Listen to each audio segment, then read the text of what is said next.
Hello.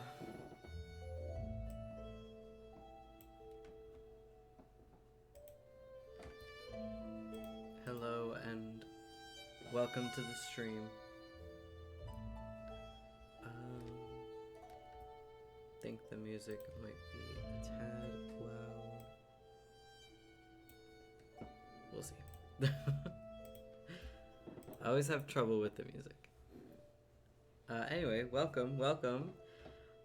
Sorry the chapter for the fanfiction went up a little bit late today. It was only by an hour, a little over an hour, but I slept in. So it wasn't much I could do about it.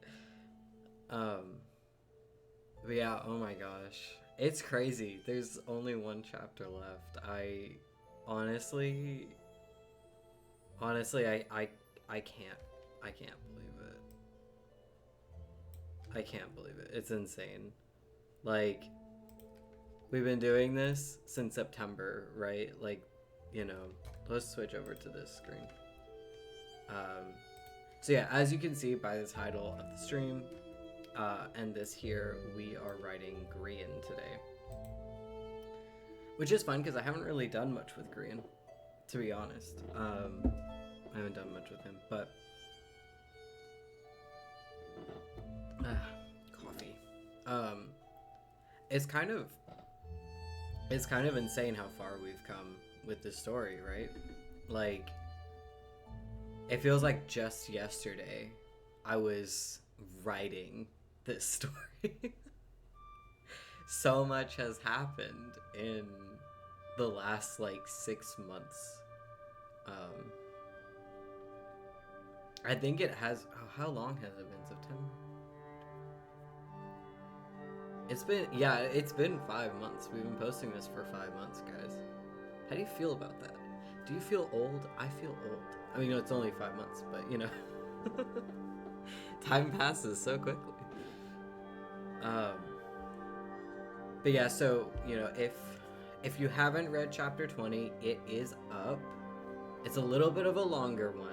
I don't think it's as long as chapter 19. It's not 5,000 words long. But it is a bit long. It's got a lot of parts to it. But that'll make sense. It'll make sense as to why there's so many parts when you go and read it. But there will be spoilers for that chapter and everything leading up to that chapter. So if you haven't read up to chapter 20 of Your Embers at My Fingertips, then you might want to go do that first. Because I will be talking about it. You know, as always, the most recent chapter will be talked about on stream. That is the hazard with Saturday streaming, is like, usually when I start streaming, the chapter's been up for a couple of hours. But today it's only been up for like an hour and a half or something like that. It's been up for about an hour. But anyway, I really liked that chapter. I ended up rewriting it because originally it was only a few sections long with just a few characters, and I was like, no, we want to wrap up everybody's story, right? You know, we want to make sure that we wrap up all of the characters' stories in a nice, neat little bow, right? And obviously there's one chapter left to the story, and I know what that is, but you don't know what that is, so you don't know what's coming next. But yeah, this chapter was kind of a way to just kind of explain where everybody goes, like what happens to everybody after they arrive at the listeners' base and start recovering and everything. So you have like, and I tried to do it where it wasn't just like Jimmy saying goodbye to everybody, you know, because that gets boring really quickly. So, you know, you've got the picture from Grian and the letter from Ren, and the packing with Joel and Lizzie, and the actual goodbye scene with Scott and Cleo. You've got like different ways to say goodbye to all the characters, and then you've got the final one where you kind of see that, you know, Pearl has decided to stay with the listeners and, you know, take down the Watchers with them, while Jimmy and Tango go off into the world so that Jimmy can master all the elements.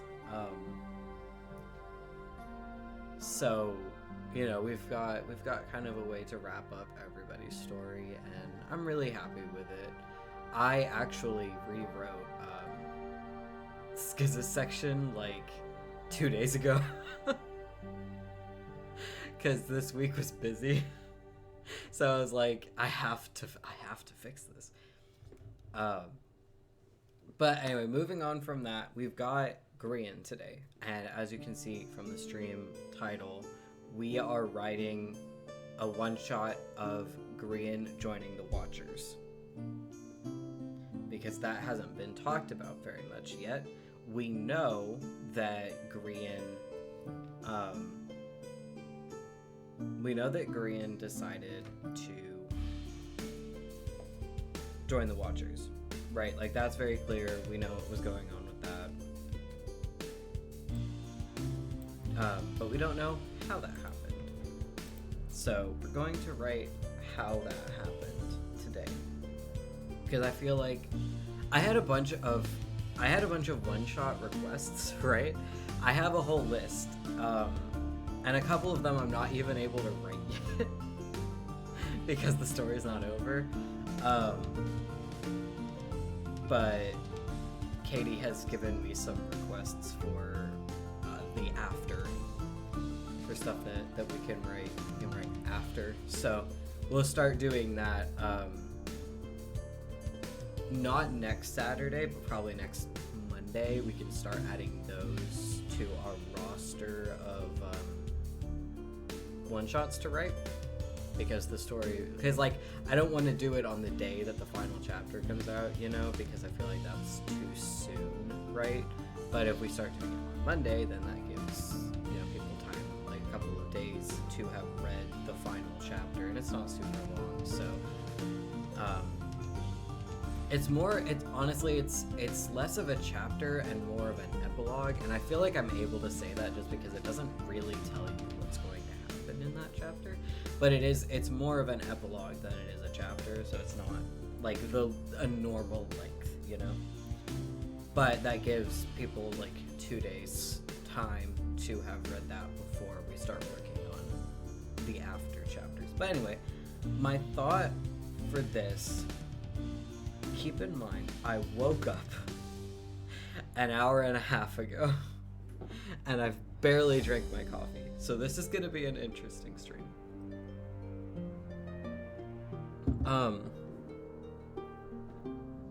My thought for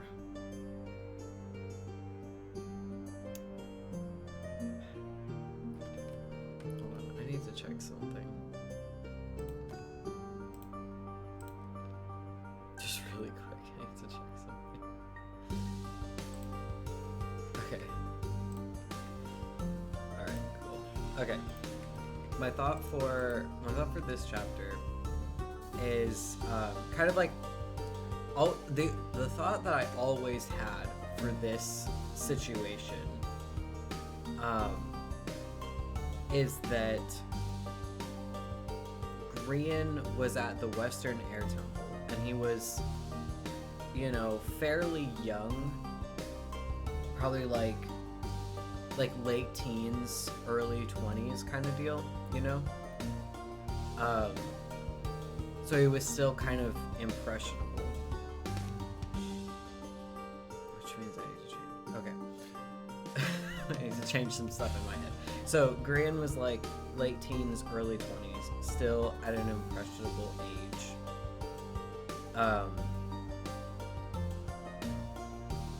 And he had a teacher. And the teacher was a watcher. But obviously nobody knew that.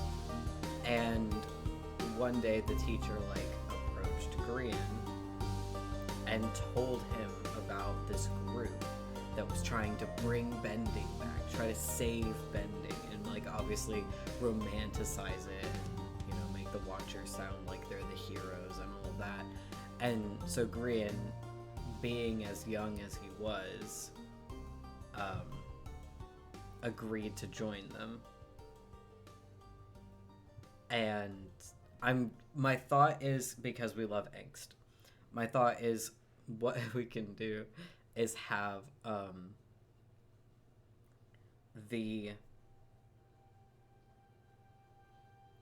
basically, if I could get the words out, basically the end of the story is going to be Grian walking down, walking into the tunnel that leads to the compound, turning around and watching, one of the earthbending henchmen close the entrance, and just having a pit develop in his stomach. This feels bad. And then that's the end. Because, honestly, at that point, doesn't matter what he actually feels about the situation, he's not able to leave. He's not getting out. So, we love us some angst. That's kind of my thought at this point. It does mean we have to invent a character. We have to invent a character to be the airbending master. But that's okay. We invented Rachel. That's fine. Just give the character a random name, because I don't know if I want to do a Minecraft person, because I can't really think of any Minecraft people that I haven't had in the story that I would want to have be the airbending master, same reason that Rachel is just Rachel, is why do they all need to be Minecraft people, you know what I mean?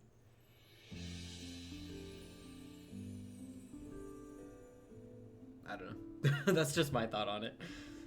Because there's only so many Minecraft people that I know. There's only so many names that I am aware of.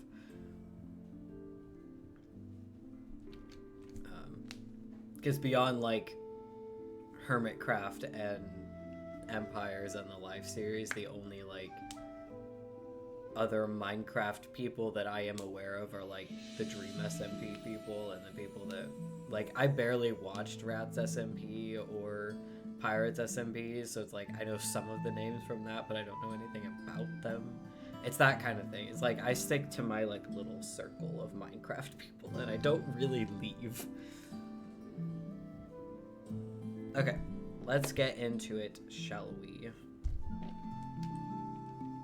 Okay, so we're starting at the Western Air Temple. What does the just for reference, what does the Western Air Temple dominate? Google.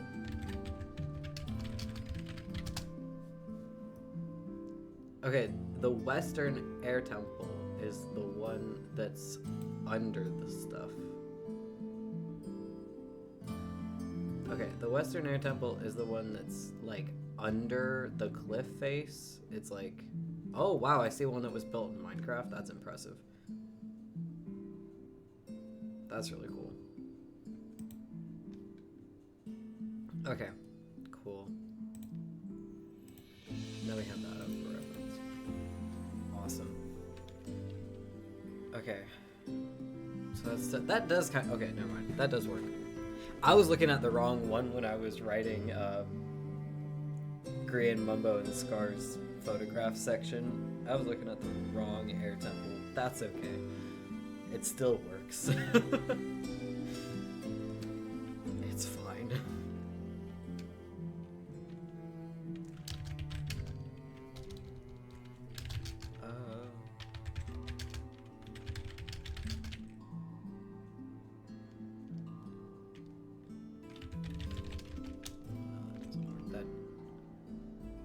Description words. I try not to use the same description words, because when you're writing, if you use the same words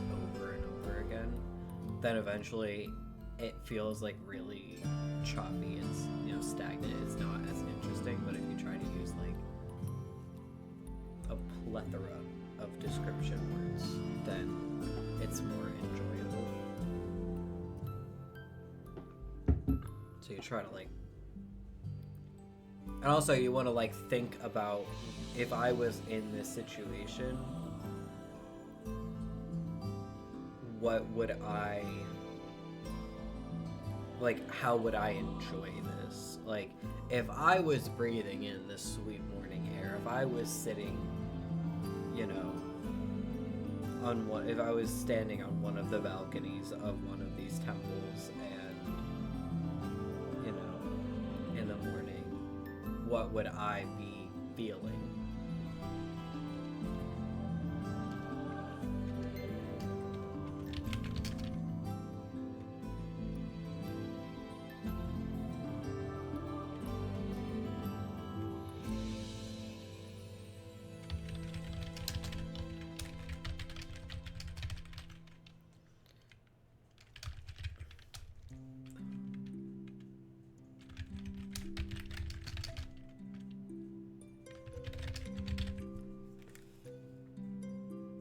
I think it's raining. Oh, that's fun. I can't exactly tell because I've also got the fan on. Oh. Yeah, it is definitely raining. I can hear it now. I've been waiting for it to rain for the past like 3 days. Like, the past 3 days, the sky has just been a constant state of gray. And I've just been like, when is it going to rain? And I've just been waiting for this moment. It does mean that Shadow is not going to enjoy going outside later, but that's okay. She can manage.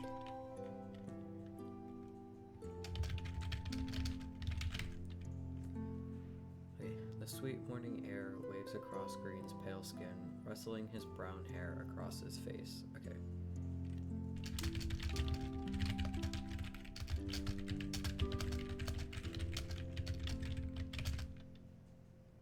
Oh, you know what we could also do? We could include, like, Grian writing a letter to Mumbo saying goodbye. Because I don't think he would do it to Mumbo's face. Because he knows that Mumbo wouldn't encourage it. But writing a letter is, like allowing him to say goodbye. So that Mumbo doesn't think he was kidnapped when in a way he kind of was. I think that works. I think that's a good idea. I've discovered that I enjoy writing letters. I've been writing my own like little stories, you know, apart from all of this. And at the end of all of them, I have like the characters write a letter to each other, and I'm actually really enjoying it. It's a lot of fun.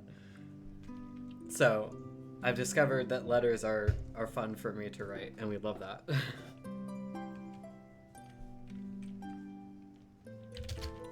Warrant a coat. Okay. It has a slight chill to it, but not enough to warrant a coat.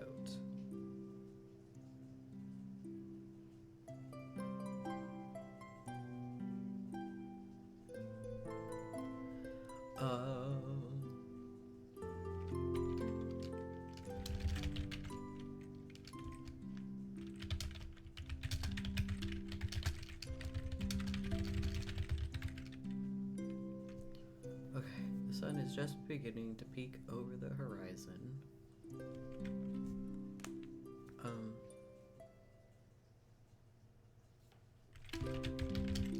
What colors come with... Oh, what colors come with the sunrise?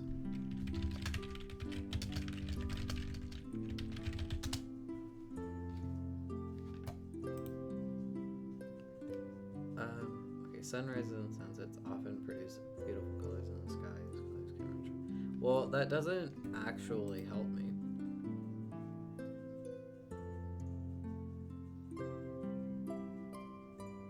No, but Okay, we're just red and orange is what I'm seeing. We'll go with red and orange. That's fine. That's fine. We'll just do that. Okay.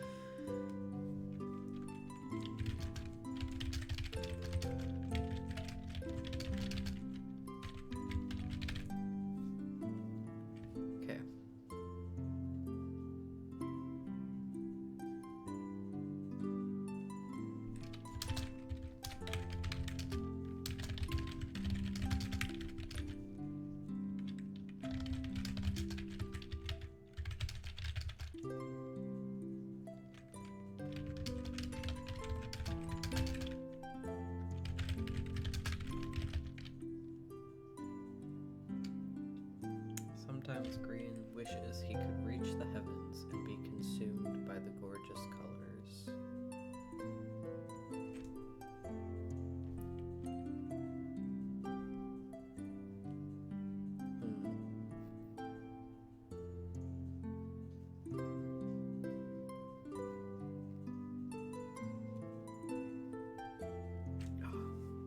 The thing is, I also feel like he would have such a conflict about leaving Mumbo. You know, like they've been best friends for their entire lives.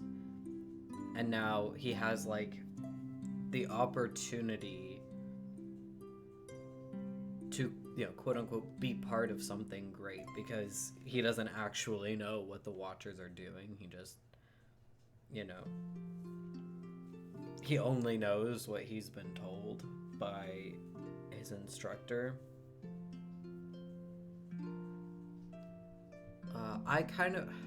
I straight up don't know what Minecraft person would be the airbending master, so I'm not even gonna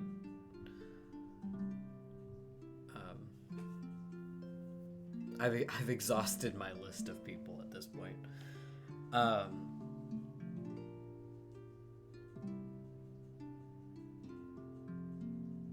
Yeah, so he only knows what he's been told, so he doesn't realize how bad it is until he gets there and he's a part of it. He's like, I have made a mistake. But you can't back out now. Especially not when Mumbo gets nabbed.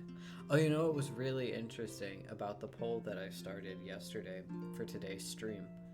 All 4 of the options had at least 1 vote, and one of them had 2, and this one had 4, which I thought was interesting because that means that at least one person, which I don't have a lot of people that interact with my polls, but out of the people that do, at least one person was interested in each of the options. So that's fun. So those will probably survive for the poll tomorrow for Monday's stream. Oh, no, I'm not streaming on Monday, actually. I'm streaming on Tuesday. Because I'm busy on Monday. In the morning. But yeah, I had... One of the ones that I really wanted to do was Skiz being abducted. Because I realized I haven't done, like... I haven't done a one-shot for Skiz, and I'm kind of trying to collect all the people. I'm kind of... Like, I have a lot of one-shot ideas for Scott. I have a couple for Lizzie and Pearl. I forgot I did one for Tango. This one kind of is B-dubs and Etho. I probably won't do too many one-shots with Etho just because he's mysterious. But I'm kind of trying... I like the idea of having a one-shot, at least one one-shot for each person. But I feel like Skiz and Bigby are going to be the hardest. And their one-shots may just be, like, them getting kidnapped, you know? Because, like, I watch Skiz a lot more now that he's... You know, obviously, I'm going to watch every episode he puts out for Hermitcraft because I love him. But I don't really watch a lot of Bigby, which makes it a little harder. Because I don't know too much about him. I know he has a main channel where he posts other content. But I'm really not that interested in his other content, so I only watch his life series stuff.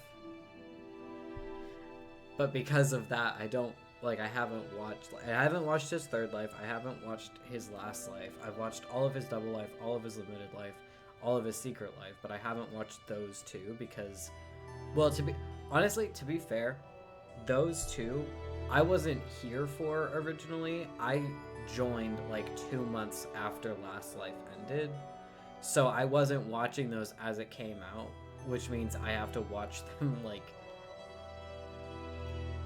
you know, not as they're coming out, which I still plan to do at some point because I like the idea of collecting all the perspectives. But, you know, it just means that I don't know too much about Bigby, and that makes it a little bit more difficult. Hi, Lauren. Welcome to the stream. How's it going? We're writing some Grian and talking about random things.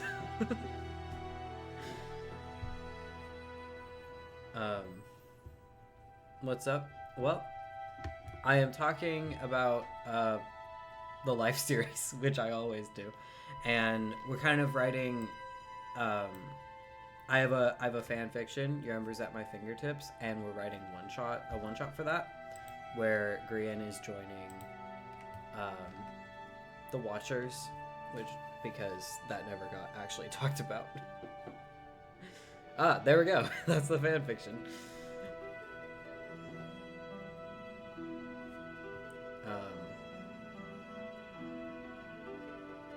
But yeah, because I joined the Life series 2 seasons late, I'm still behind on Third Life and Last Life just a little bit.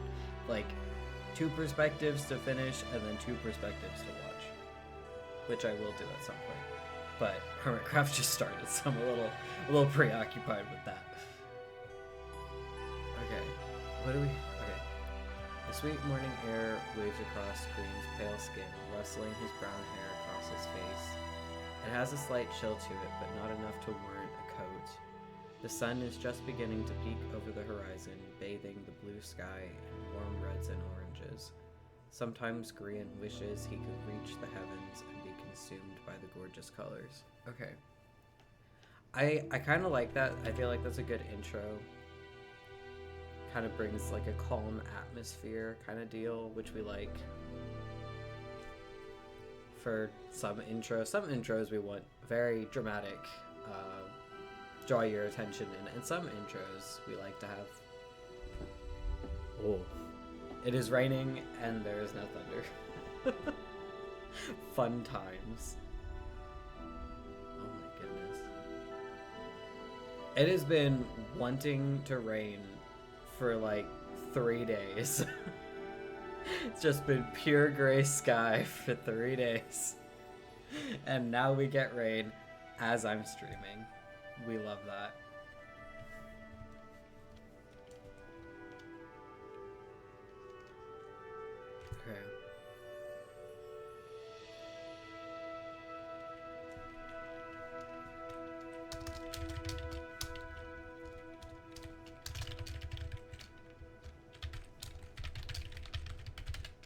Okay. That isn't possible.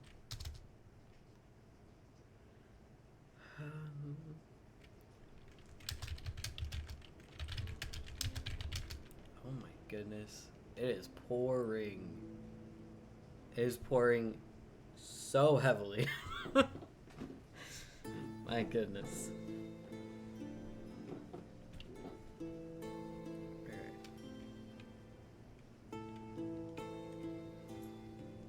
A sigh, Grian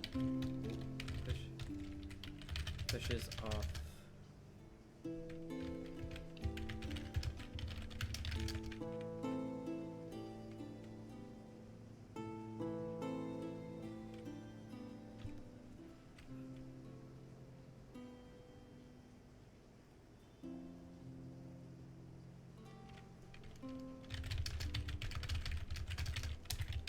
Okay, we're gonna transition to like a lesson with his master, his teacher, and then that's when I think at one point I mentioned that it was a woman, so we're gonna go with a woman. So she's going to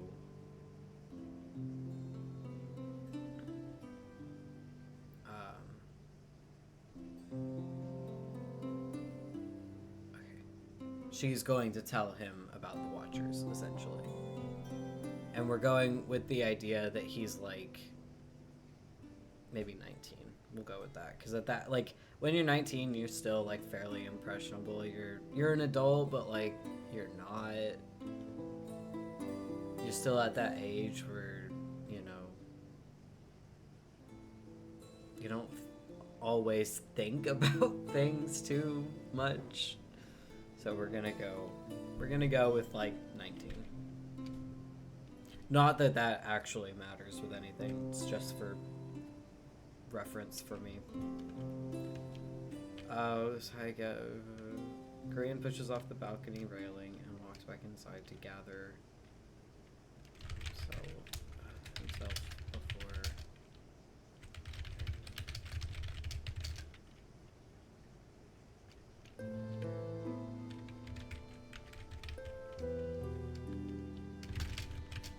What do we name this person? What is a good name? We've got Grian and Mumbo from the from the Western Air Temple. We need to have a name sort of like that. I don't really. Names can be really tricky. Names can be a problem.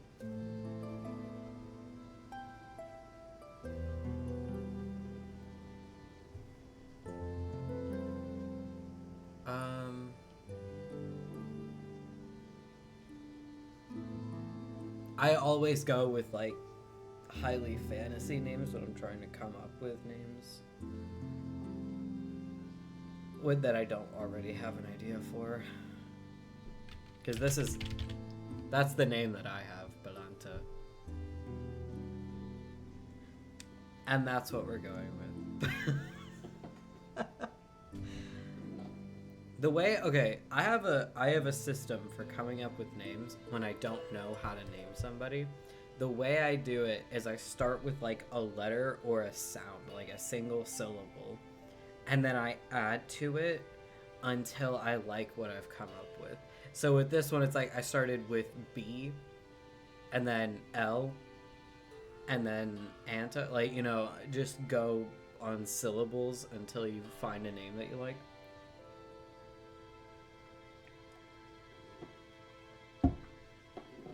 It works. It just ends up being really fantasy-like sometimes. Although I don't know. Sometimes it's more fantasy than others.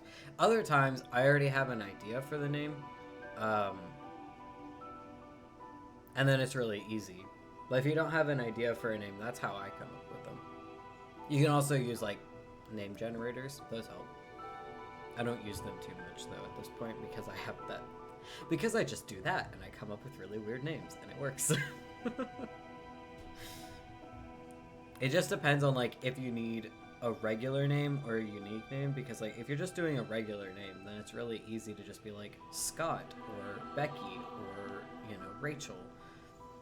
But if you need more of a unique name, because if the people coming from the Western Air Temple are named like Mumbo and Grian, then you can't have, like, it doesn't make sense to have a regular name. Hi Nini. Thank you. I'm glad that you like the new chapter. I had to rewrite it a couple times, but you know, I'm glad that we got to wrap up everybody's story. I rewrote. Oh wait, yeah, I rewrote Skiz's section like 2 days ago, but that's okay.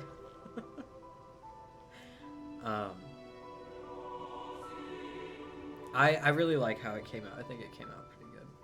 I can't believe there's only one chapter left. Like, that's actually insane. Next Saturday is the last chapter. I love how it's been almost 40 minutes and I've written this. This is what happens. I just start talking and we don't get any writing done. That's okay. That's okay. We got an hour and like 20 minutes. Okay, low-key, part of me wants to read the chapter on stream. No, don't say that, you want more. It's okay, we'll still have the one-shots at least. We still have the one-shots. We have something. And it's all canon, so it's still the same story. But yeah, it's a little tricky. Okay, so here's the thing. I have a chapter. It's not a chapter. I have a one-shot ready to post at the same time the following Saturday. And then Katie and I are doing the watch stream, the wrap-up stream the Saturday after. So for like the next 3 Saturdays, you know? Yes, right, and you saw Insta, there are some quite good ones. Yeah, it was so interesting. This is the first poll I've had where every single option had at least 1 vote. So the 3 that aren't getting written today are going to be on the poll for next week, or for Tuesday. So yeah, I'm not streaming on Monday because I have some stuff going on in the morning when I usually stream. But I am streaming on Tuesday at the same time that I tend to stream, so like around 10 Central Standard Time. But yeah, it was surprising how they all had at least 1 vote. So yeah, those 3 are going to be on the poll for that. And then there's going to be just one other one that I have saved. Part of me wants to write Skiz's abduction. I feel like that would be fun. I kind of like the idea of writing the abductions. You kind of also want to know more about Cleo. Yeah, that's okay. To be fair, Cleo's abduction is a good one. I will say. So I might put Cleo's abduction, because I also kind of want to write more about Cleo. I debated putting Cleo's abduction on that poll. Because the reason I put Skiz's and not Cleo is because Cleo was kind of like a big thing here. Like, they were Scar's soulmate in Scar's thing, so I didn't know if I wanted to write her again.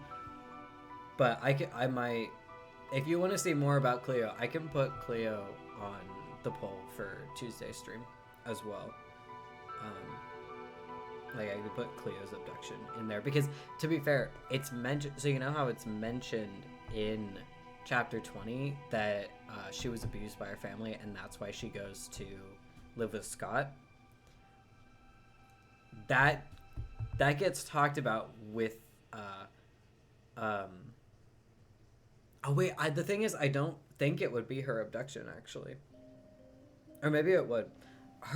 Her abduction, like that, I have a story in mind for her. I just don't know how I want it to end yet. But yeah, I have a story in mind for her, so I can put her on that poll as the 4th option. But yeah, oh my gosh, we've been posting this since September, and we're in February now, and we're almost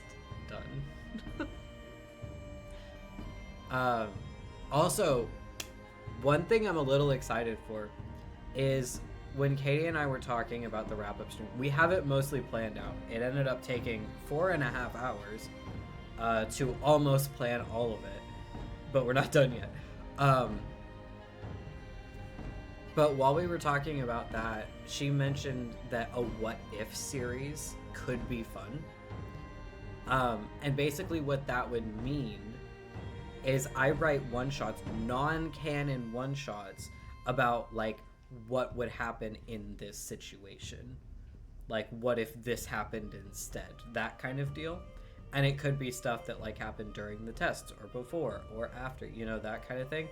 And the one that I have written down, and this doesn't exactly spoil anything, but the one I have written down is what if B-Dubs develops Earth Commanding?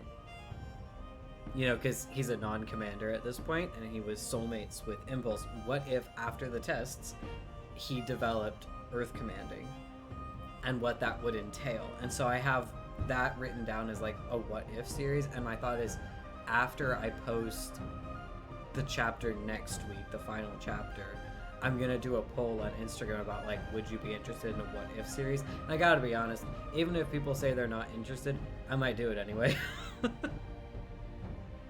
Because I like the idea of it.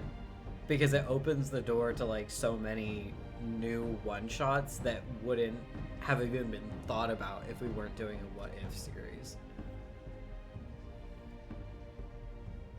Yes, okay. Oh, also, speaking of the book, I have a plan for the book. It's gonna get rewritten, but not for a while. Connected, I mean, not this. I have a lot of projects that I'm working on at this point, and we'll talk more about those after the wrap-up stream. I'll talk about those more openly after that, but we've got, 3 weeks, but, it's okay. Oh, goodness. I'm struggling to focus. I woke up an hour and a half late today.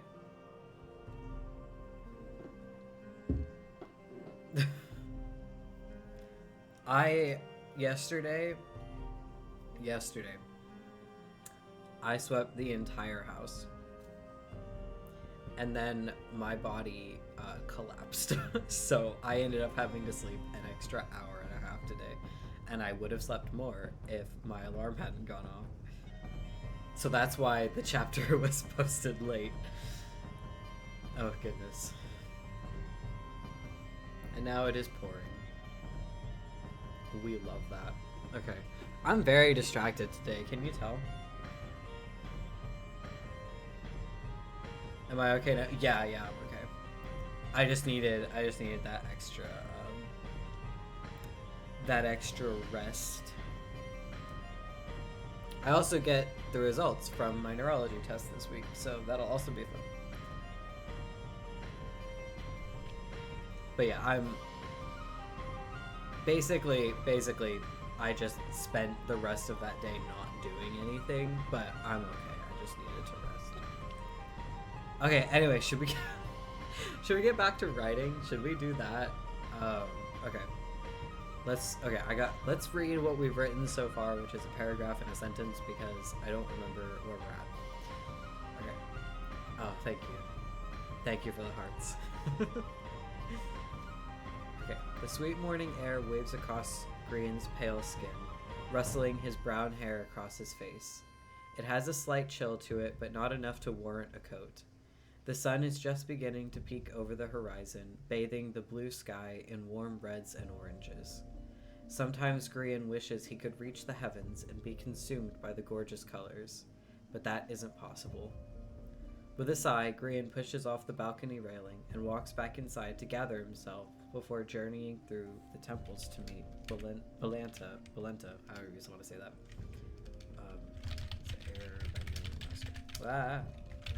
If I could type, that would be great. Okay.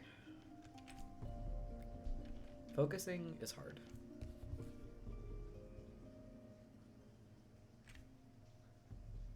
Okay.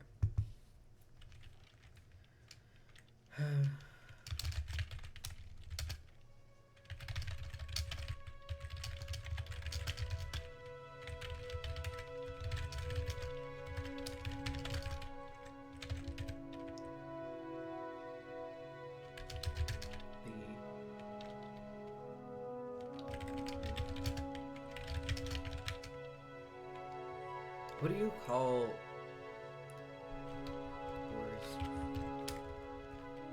where's from? I don't know what you call, like, the things that the water comes from on fountains. Maybe I just call it fountain.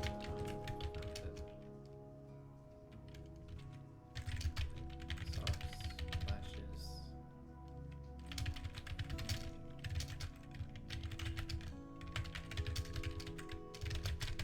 Okay. The cool water pours from the fountain with soft splashes, flinging the occasional droplet into the air. Okay, I think that works. I don't like that there's two the fountains right here.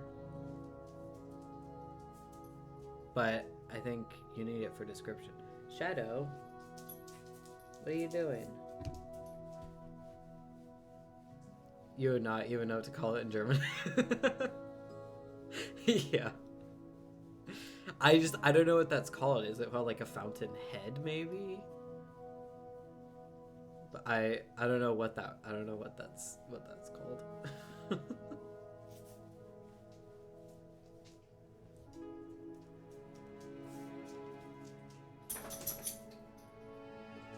Does it have a name? I have no idea.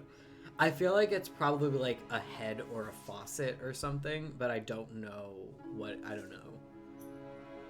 And I also wouldn't know how to phrase it for Google to understand what I'm talking about, so I'm not gonna look it up.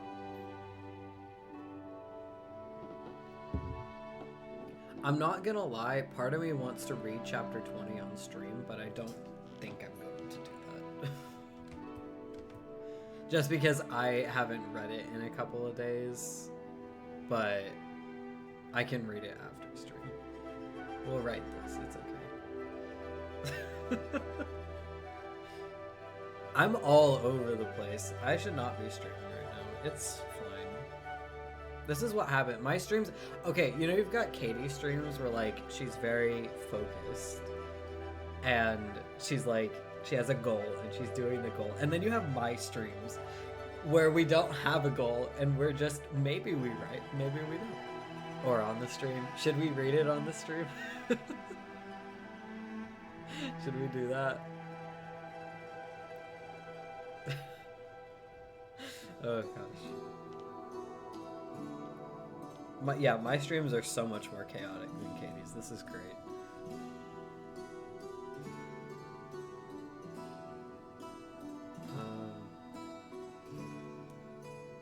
You be down for that? Okay.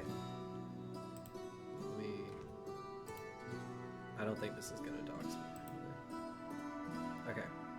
Yeah. That works. Chapter 20. Oh gosh.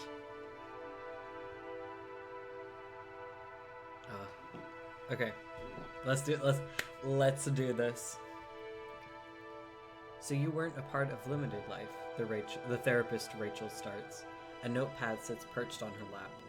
How did you feel when you realized that the others had been put into another test? Jimmy picks at his pant leg, rolling the black cotton between his fingers. He's curled up in a soft, comfy chair within a homey room filled with landscape art and 2 square windows behind him illuminating the space. It would be a nice room if it wasn't the place Jimmy had to come and talk about what had happened to him. What he wouldn't give to be outside with the others right now. Ever since they were rescued, most of the survivors spend the majority of their days in the courtyard under listener supervision. While constantly being watched isn't the most comfortable thing, Jimmy knows why they're doing it. Regardless, even Etho and Skis sit outside most of the time. It was awful, Jimmy admits, keeping his eyes locked on his knee. I felt helpless, like I was living in a nightmare. Sometimes he honestly wonders if he was truly asleep the entire time, and his tortured mind imagined all they went through. Then he sees the scars lining his skin and remembers that it was real. The others have said that you took the leadership role quite naturally. How did you manage to deal with the stress? Rachel asks. Jimmy looks up and meets her eyes. Tango, he answers easily. I couldn't have done it without his support. He's my rancher. I don't know what I would have done without him. But you did do it without him, Rachel points out, gesturing to Jimmy with her pen. When Tango was taken, you led Grian, Joel, and Ren through a devastating 24 hours and got everyone out alive. Jimmy chews on his lip and drops his eyes again. He supposes that's true, but he did it for Tango, to save him.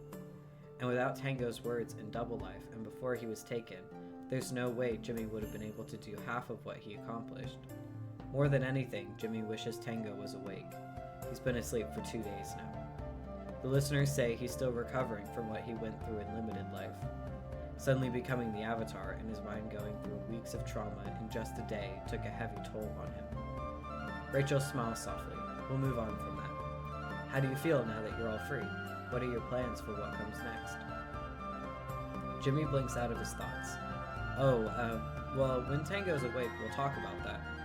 I hope he'll want to come with me when I travel the world to master the elements, but we'll have to stop at the Fire Nation first to see our families and get his invention stuff. I don't know what all he'll need to continue his work. He told me about his connectificator, so he'll definitely want to finish that, but he'll have plenty of time to work on it while I'm training. Green's already said he'll train, so is Pearl. I don't know about Martin since he's not exactly himself yet. You and Tango are very close, Rachel observes. How did that come about? We were soulmates in Double Life, Jimmy answers, fidgeting with his fingers. Rachel smiles gently. I think we both know it was more than that. None of the other soulmates I've spoken to are as close as the two of you are. Impulse and B-Dubs were once. Jimmy doesn't know what happened between them before and during limited life, but something severed their connection pretty harshly, considering they haven't spoken since they've been rescued. Maybe they're simply not ready yet. A lot has happened. Tango opened something inside of me that I hadn't realized was closed. He made me feel safe and cared about. We supported each other even during the hard parts. Even when I didn't tell him the truth, he was still my friend. He's the reason I unlocked my avatar powers. Jimmy hugs himself and imagines it's Tango's arms holding him. But it's even more than that. It's like an ethereal bond that I've never been able to name. I don't know how to explain it. I was meant to meet him. I just wish it had been under better circumstances. Rachel seems to notice Jimmy becoming agitated and switches topics. Izuma told me he invited you to join the listeners. How do you feel about that? Okay, not the best topic to switch to. Jimmy starts bouncing his leg and glances at the door. How quickly could he get there from his position? I'd really rather not talk about that. Before Rachel can respond, screaming and whooshing blasts of heat call from down the hallway. It sounds familiar. It sounds like Tango. Tango! Jimmy shouts, launching himself out of the chair and out of the room, while Rachel calls after him. Even though it's only been 2 days since their arrival, Jimmy has already memorized the path through the halls to Tango's room. He could easily get there from any part of the base. Tango's screams for Jimmy to help echoed down the tiled corridors. With a burst of wind, Jimmy propels himself faster, landing in front of the door into Tango's room. Throwing the door open reveals Tango being held down by 3 listeners while he desperately attempts to escape their grasp. Black scorches cover the walls, ceiling, and floor, though the blankets on the bed remain unscathed. They must be fireproof. When Tango sees Jimmy, he struggles even harder, his hair waving into the air above his head like a mighty bonfire. Jimmy, he begs frantically, eyes wide. His chest rises and falls quickly as he fights for breath. Help! Jimmy rushes forward and throws the listeners off of Tango. Stop it! You're scaring him! The listeners back up, allowing Jimmy to pull a weak Tango into his arms. Shh, he soothes. You're okay, Tango. You're safe. We escaped, remember? You're okay. Tango trembles in Jimmy's arms, gripping onto Jimmy's forearm so tightly he can feel bruises forming. He holds Tango close and rubs his back comfortingly, grounding him to earth. Jimmy murmurs calm words into Tango's ear while the listeners watch from the sidelines. Tears pour down Tango's cheeks onto Jimmy's shirt, forming a wet spot on the red cloth. He doesn't care. All he cares about is his rancher. Eventually, Tango falls asleep again in Jimmy's arms. His breathing evens out, his painful grip relaxes, and his soft sobbing ceases. The listeners step closer, but Jimmy holds his hand out and gestures to the door with his head. As they file out of the room, Jimmy makes a decision. He will stay with Tango until the moment he wakes up, no matter what the listeners say. Hey, Jimmy, B-Dubs taps Jimmy's shoulder. When Jimmy turns around, B-Dubs glances down the halls, remaining silent until any listeners in the area have walked away. I think Etho will do a lot better if we go home to recover. He's not doing well with so many eyes watching him all the time. Jimmy sighs. I think you're right, but I don't know what I'll be able to do about it. Here, I'm gonna quickly change the stream title to we're talking about hold on. I can hear myself, and that's a problem. Okay. I'm gonna quickly change this to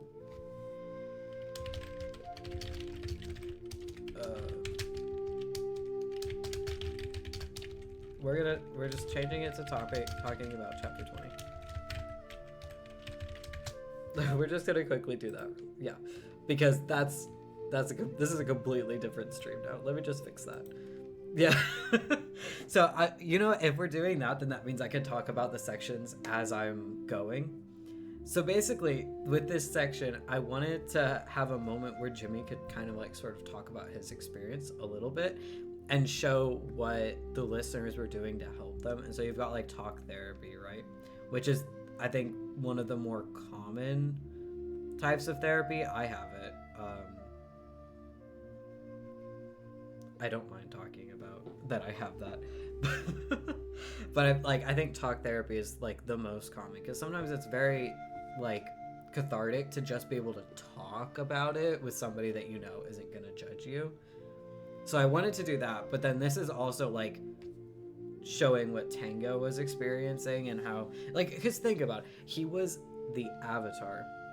You actually did not expect a therapy scene, but you really like it. Yeah. I figured it was a good idea, and it worked really well to like transition into Tango waking up, Jimmy's not there, like that kind of thing.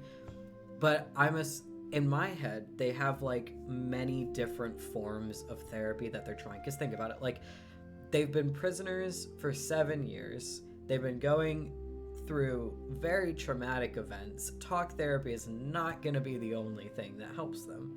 So they've probably got several different types of therapy that they're going through, and this just happens to be the one that Jimmy's doing. It's also the easiest one to write because I know it the best.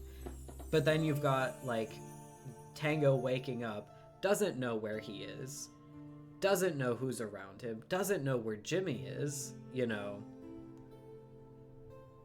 and living the months in 24 hours. Yeah, because that's like basically Katie was like, it's like 2 months. So it's like they went through roughly 2 months of life, trauma, experiences in 24 hours. They wake up, all of that hits them. That's why like basically all of them pass out when they're on the bus at the end of chapter 19, and why Tango probably didn't wake up to get into the building.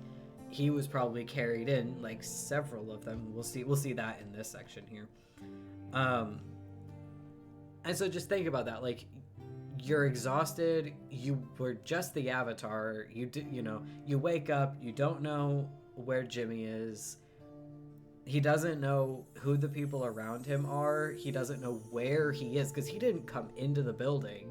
For all he knows, he's in another Watcher's compound. Like, he has no idea what's going on. And so, yeah, obviously he's going to wake up and have a panic attack. So that's kind of what I wanted to detail here. Honestly, one thing that I wanted to detail with a lot of this was how they have PTSD. And so obviously I want to give all of them a good ending, right? But that doesn't mean that they don't have their struggles. And I kind of wanted to detail that with this chapter. And so that's like we've got the therapy, and then we've got this section. I felt like that was a good thing. So, so I think that's kind of what I wanted to detail with that for the most part. Okay, moving on to the next section. Okay. Hey, Jimmy. Beat-Ups taps Jimmy's shoulder. When Jimmy turns around... Oh, wait, hold on. And how the listeners try to hold Tango down, which is kind of the worst. Yeah, it's kind of the worst idea in that situation, because Tango would think they were Watchers, but it is like so realistic to what would happen. Yeah. Like, yeah, because in that situation, you've got like basically a patient. You've got a patient freaking out, screaming, attacking you, trying to run out of the room in a situation where they could end up hurting themselves. You're gonna have to restrain them, right? And so it's logical to what would happen in that situation, but it also is a terrible idea because you're only making the situation worse, because now Tango is associating you with Watchers. In his head, they are the Watchers. Like, he doesn't process that they're listeners, that they don't have the masks, that they don't have the jumpsuit. It's like, it makes sense, like that is what you would have to do in that situation, but it also is such a bad idea. Exactly, yeah. So it's, you know, it's that kind of thing. Okay, now we'll move on to Beat-Up section. Hey Jimmy, Beat-Ups taps Jimmy's shoulder. When Jimmy turns around, Beat-Ups glances down around the halls, remaining silent until any listeners in the area have walked away. I think Etho will do a lot better if we go home to recover. He's not doing well with so many eyes watching him all the time.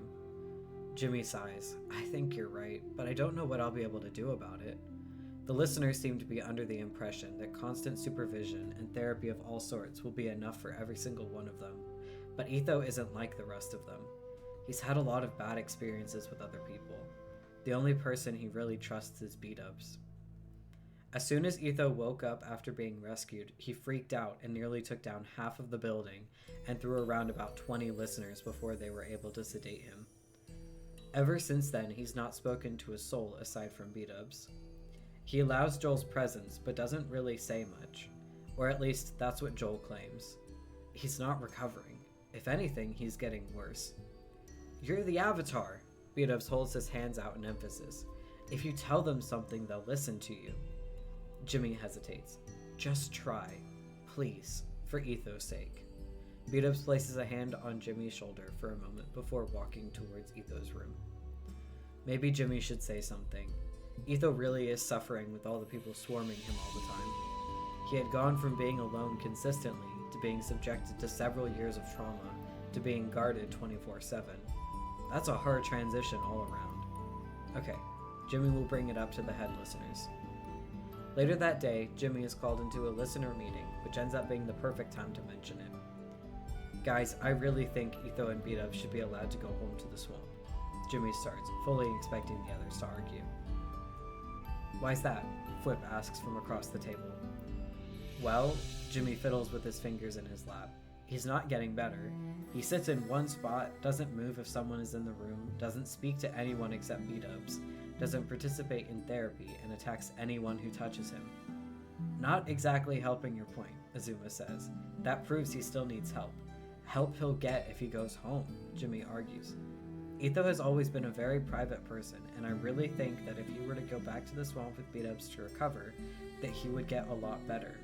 I genuinely believe that if he were to stay here, he would only get worse. The other listeners share a look with each other.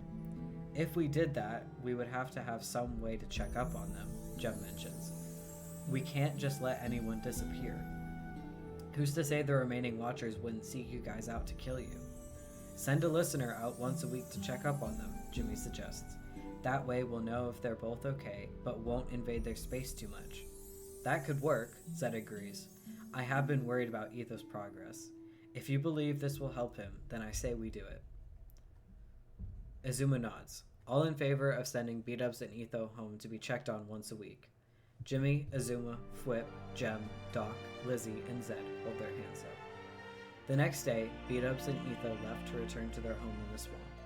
It was agreed that the same listener would visit them once a week and report back to headquarters. Etho was not too pleased about this condition, but Beat-Ups convinced him after Jimmy said this was the only way they would be allowed to leave. Beat-Ups writes to Jimmy frequently to let him know how they're doing and asks about the others. Etho asks Beat-Ups to add mentions of what he's doing as well, though Beat-Ups says Etho insists he doesn't want to write letters. However, Jimmy does see Joel reading messages in Etho's handwriting. They seem to be doing well. So my thing with that is, like, let's be honest. Etho really wouldn't be doing well in this situation, right? In this world, like this character that I've crafted for Etho, yeah. Beat-Ups always through the wall. You are the Avatar. But we love our Beat-Ups and he cares so much about Etho. Yeah. Beat-Ups, Beat-Ups, the thing is, Beat-Ups really just wants what's best for Etho. And honestly, like, I really think, so, okay, here's the thing. I believe therapy can help most people. However, there are some people that wouldn't be able to get to a point where they could talk about anything really for a while. Like, I think eventually therapy could help Etho, right? Because he's gone through so much that eventually being able to get to the point where you can talk about it could help him significantly. However, with the backstory that I've crafted for him that I'm not going to reveal, I don't think it would actually work for him. And being watched all the time would end up being quite damaging for him, which is why he gets to the point where he doesn't talk to anybody. If anybody gets in his space, he attacks them. If, like, you know, if anybody's in the room, he's just sitting there frozen, waiting for them to do something. And he only talks to B-Dubs and Joel. Because, you know, we love boat boys. We had to have some boat boys in here.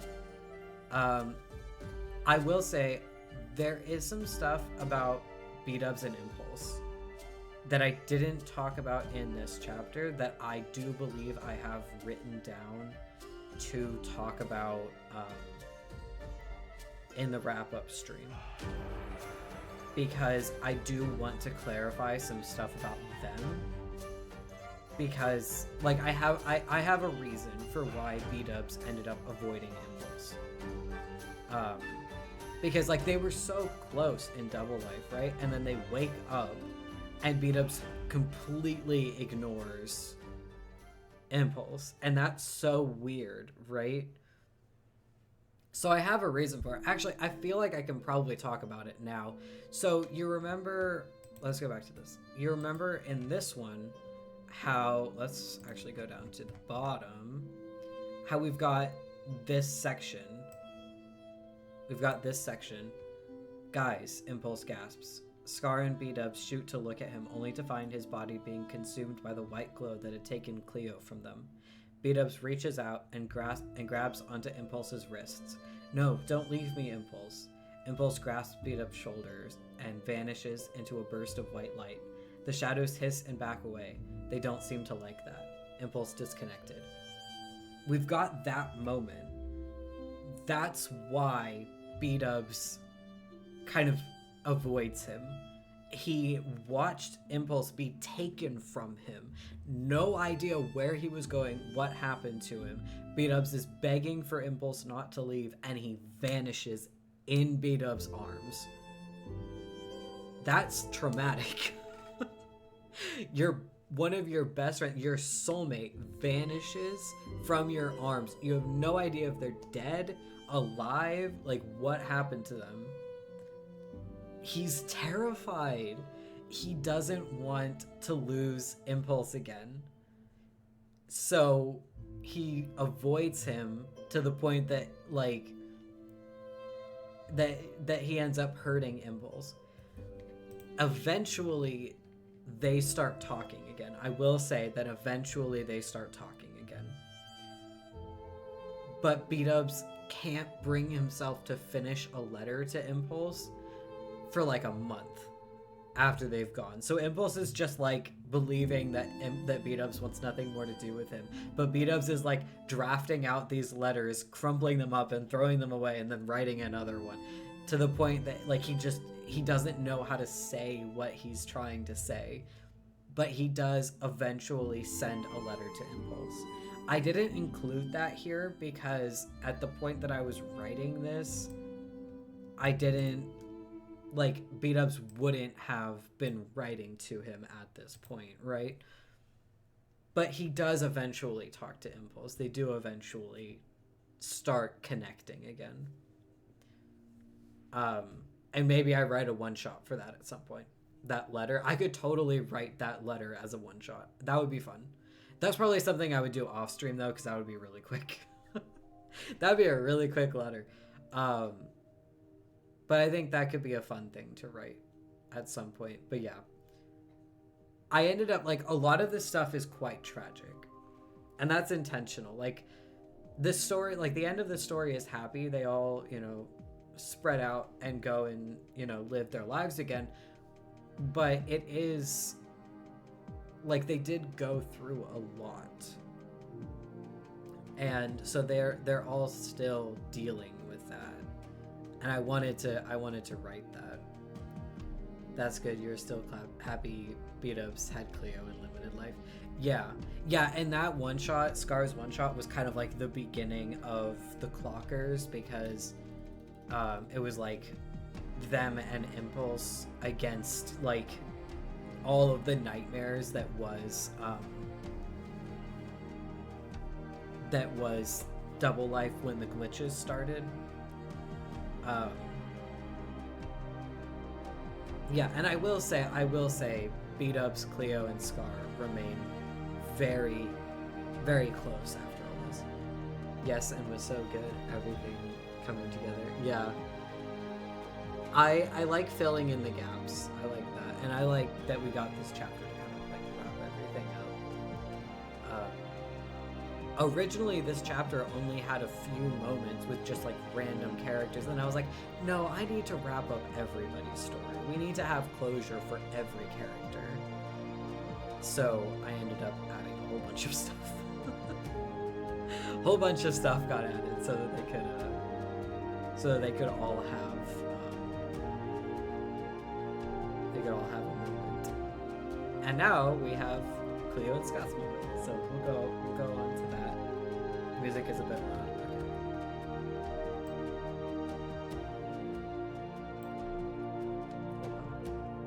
Yeah, this song is a bit. Hold on, I have to move my microphone to see.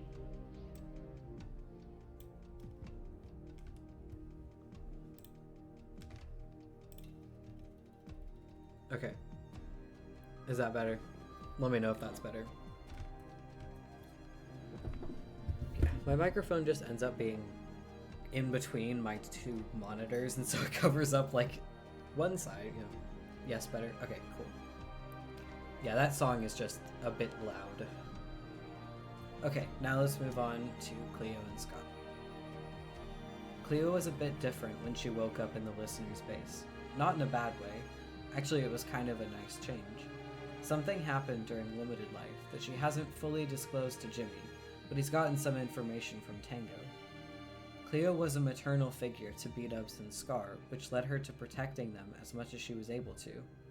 While Tango didn't have a real alliance with her, and they had their fair share of butting heads, she was one of the few who believed that Jimmy wasn't dead.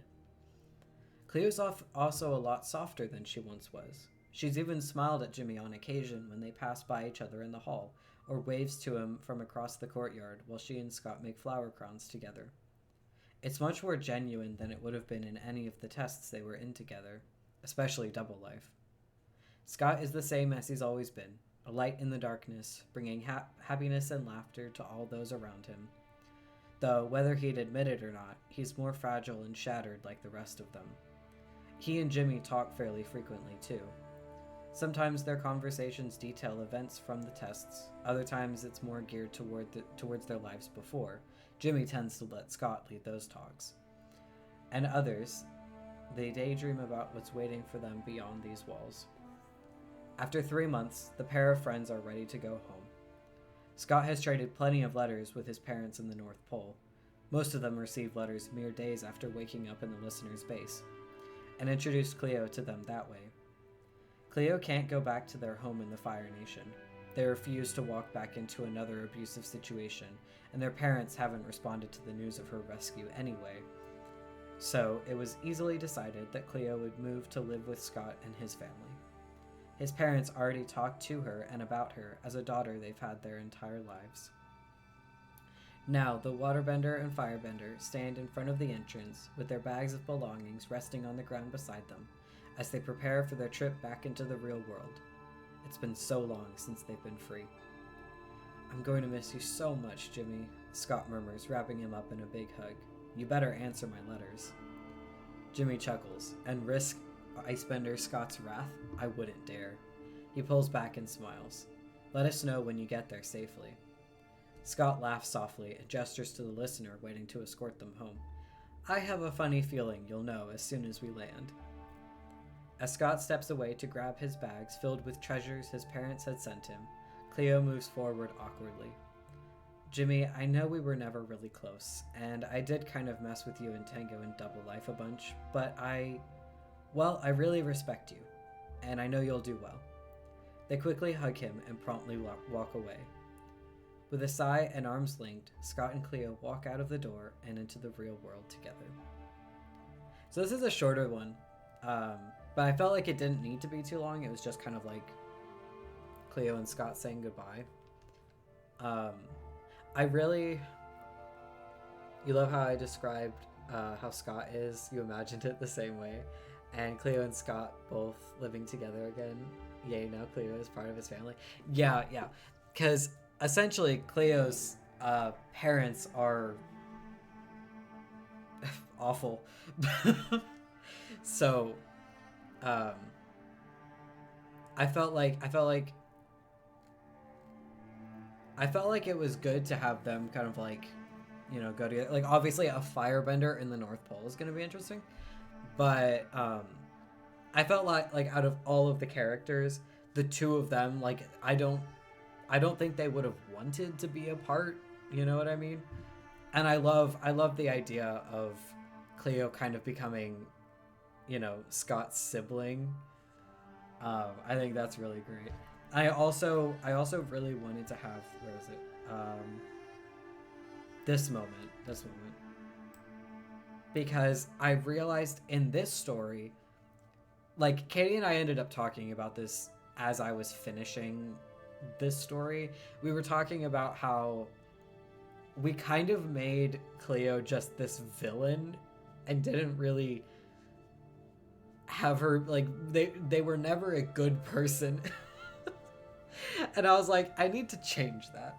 So I wanted to have this moment where Cleo just, that's why Cleo ended up being more supportive to Tango in Your Light, because we wanted to show that like Cleo's not a bad person. We didn't want it to feel like Cleo was a villain. And now we have a moment where Cleo's like genuinely being kind to Jimmy. And yeah, it's more kind of like robotic, you know, just kind of like the more awkward a little bit. We included Cleo care for Scott and Deliff. That is true. We did have that, because I was like that was the shivering moment where Pearl's just standing in the snow and Scott's glaring daggers at her. Cleo comes out with some blankets and a warm cup of something. I forgot about that. I think that's what that is, I'm assuming, if I'm remembering correctly. But yeah, my problem is, my thought was, when we had Cleo like interact with Jimmy and Tango, she was always kind of rude.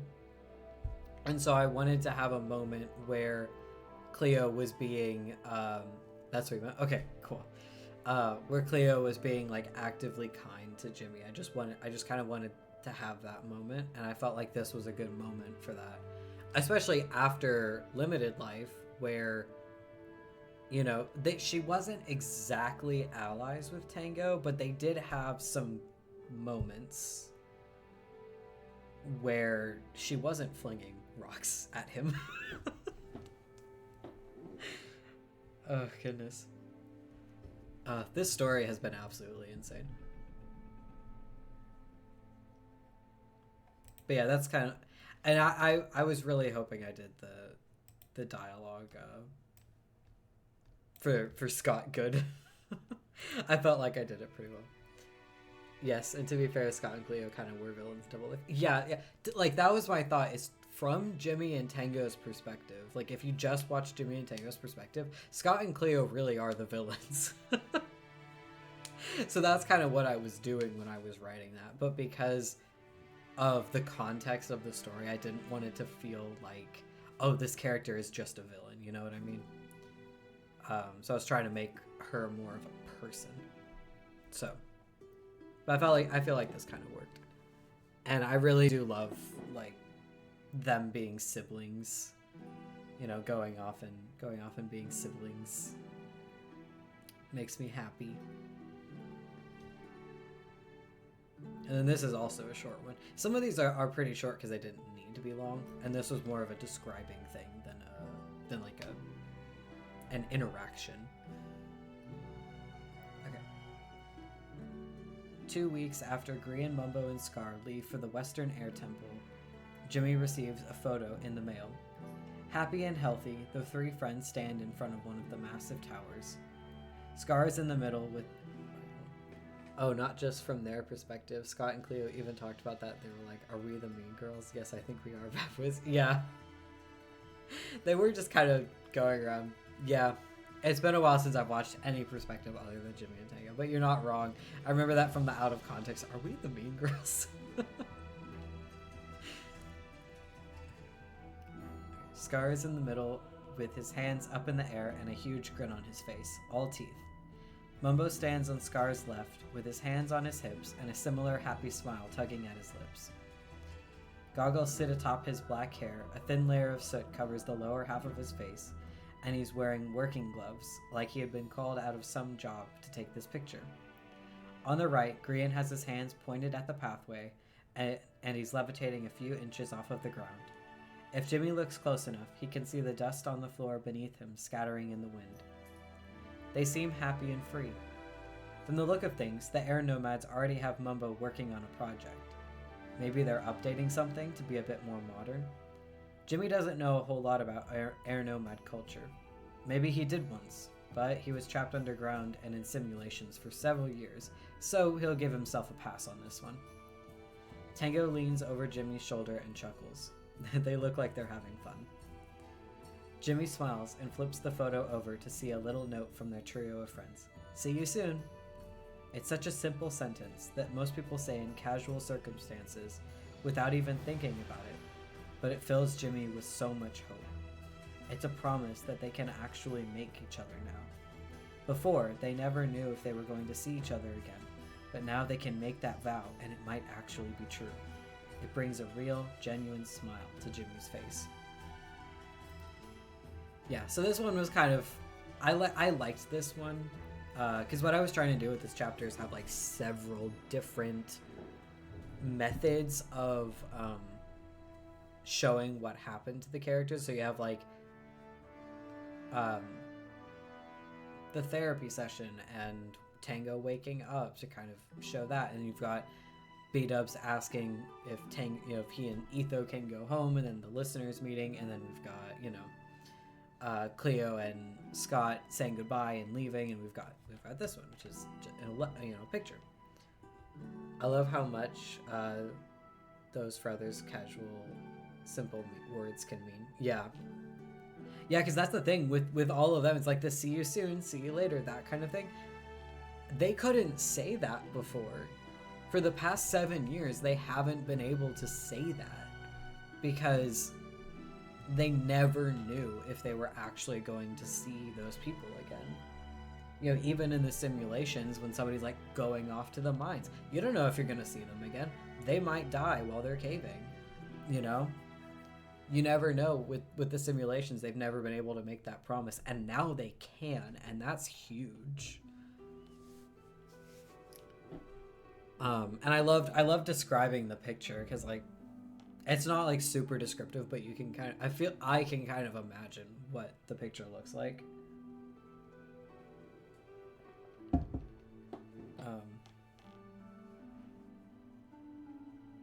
I love that Mumbo's like working on a project for the Air Nomads. It's so cool how you tell how it goes on for each group in such different ways. Thank you. That's what I was trying to do. I didn't want to do like the same thing over and over again. So I was trying to do different things. So there's like a picture, there's a letter, there's a goodbye, there's, there's a packing, that kind of thing. Just try to make it different. Try to make it fun. You don't want to do the same things over and over again, or it just gets boring and nobody wants to read it, You want to make it interesting. You want to make it cool. I feel like it's totally in character for Grian to be levitating off the ground for this picture. Well, I really nailed it. Oh, thank you so much. Thank you. I had a lot of fun. I love writing. It's my favorite thing to do. Hi, Shadow. Can I do something for you?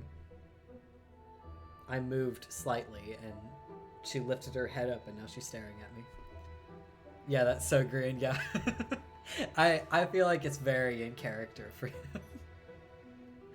It works well. Okay. All right. So now we've got Joel and Lizzie.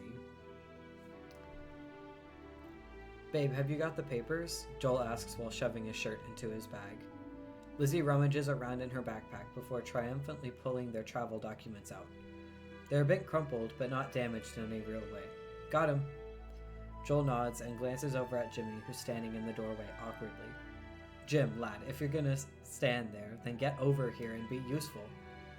He points to the pile of clothes sitting in the middle of the bed. Oh, sorry. Jimmy walks into the room and begins folding one of Lizzie's shirts. How are you guys feeling about heading home? It's been so long since we've been there. I'm great, not scared at all, Lizzie claims, though her eyes tell a different story. The last time I was there, it was without either of you.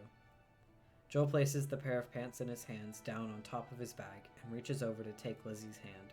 I'm with you now, and we're never going to be apart again, I promise.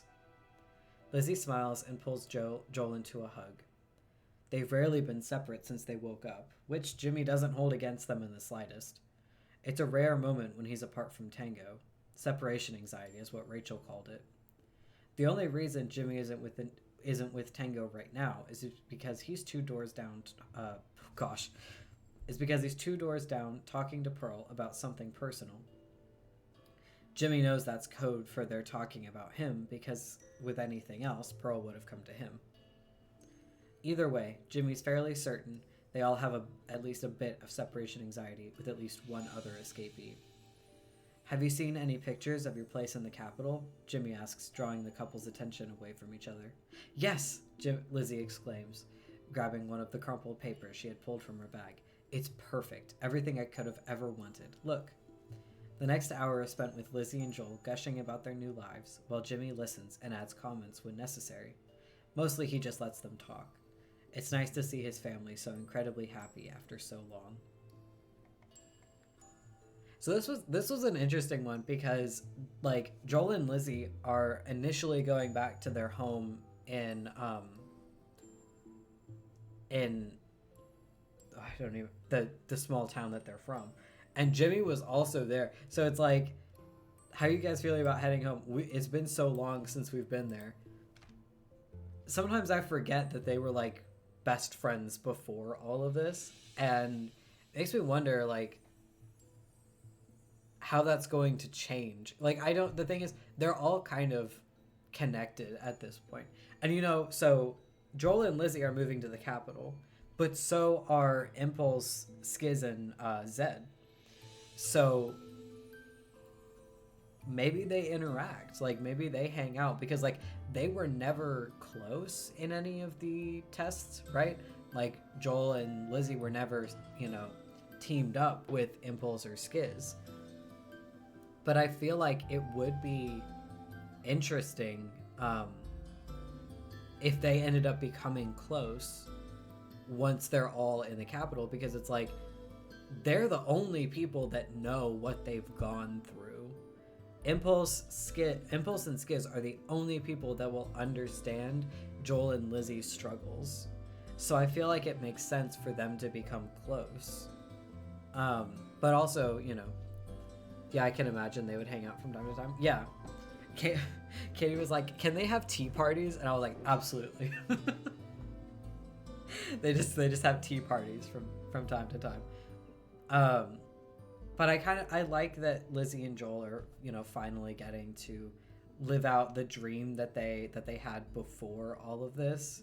They're finally getting to move to the Capitol and have the lives that they wanted before all this. And obviously their goals will end up changing and their wants will end up changing because so much time has passed, but they still get to embark on that journey that they, never got to have because Joel was taken. And so I like that. It's like it's another way they get to do that. But obviously, they absolutely have separation anxiety, like 100%. I feel like it's exactly what Jimmy thinks. Jimmy's fairly certain they all have at least a bit of separation anxiety with at least one other escapee. Absolutely. Like all of them. Well, maybe except for Pearl. But, you know. Great, now I have pictured a tea party, but like a kid's one. So they all have to wear pink and blue dresses and glitter. Oh, that's amazing. I love that. That's my favorite thing. Just sitting in those tiny chairs, too. That's a great image, thank you. Exactly. That's exactly what I was thinking, sitting on the small chairs. Yeah, Shadow, can I do something for you? She just does these. Shadow loves to do these like passive aggressive grunts while I'm streaming or sitting up or like working or something. She's like, "Can you get off the computer now?"